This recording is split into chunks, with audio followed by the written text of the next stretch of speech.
With the economy slowing, international travel dropping, and potential movie production tariffs to contend with, the road ahead looks especially dicey. Pulitzer Prize-winning New York Times columnist James Stewart is with us here at Post 9, the man who literally wrote the book on Disney. We say that every time. It was a great book, but I mean, you know. Thank you. Biggest issue on your mind right now, because there always seem to be so many with Disney, is what today?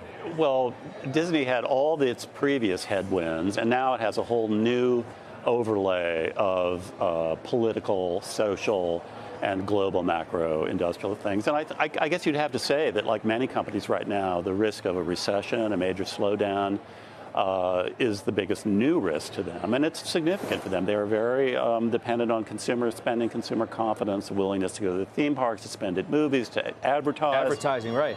Which is a big factor. So I think that's the main reason the stock is down 20% this year. Yeah, you know, what do you think Bob Iger thinks about when he looks at the trajectory of Netflix shares versus his own?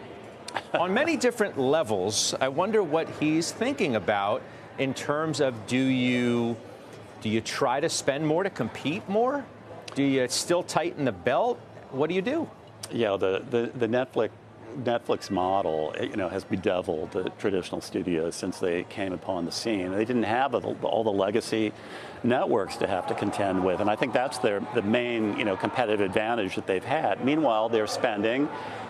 Disney has pretty much pulled back on that front. I think the strikes gave the traditional studios a golden opportunity to kind of put the brakes there and see if they could compete more strategically. But Netflix is running away with that. It's like, you drill 100 oil wells and you hope one gushes. Netflix has the money to spend very widely, where Disney has to be much more focused, much more surgical, and hope that a very high percentage of what it invests in is going to be popular and a hit.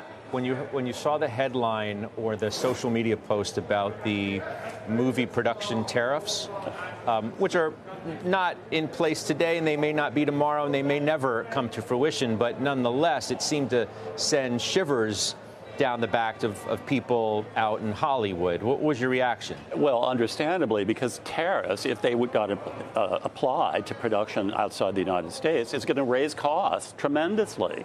And that's not what the industry wants. I mean, if Trump and the president wants to help the movie industry, subsidize them, give them the incentives, give them the tax breaks that these foreign companies he thinks are unfairly doing, to compete with them and make it more advantageous. That would lower their costs. And by the way, from what I can tell, like when John Boyd and his manager with the White House, they weren't asking for tariffs. They wanted something, I think, more along those lines, which makes sense. The tariff idea is, A, going to be incredibly difficult to implement, and B, really doesn't make any sense if we want to help the industry. What do you make, speaking of the industry, of the ability to announce, and then ultimately close deals?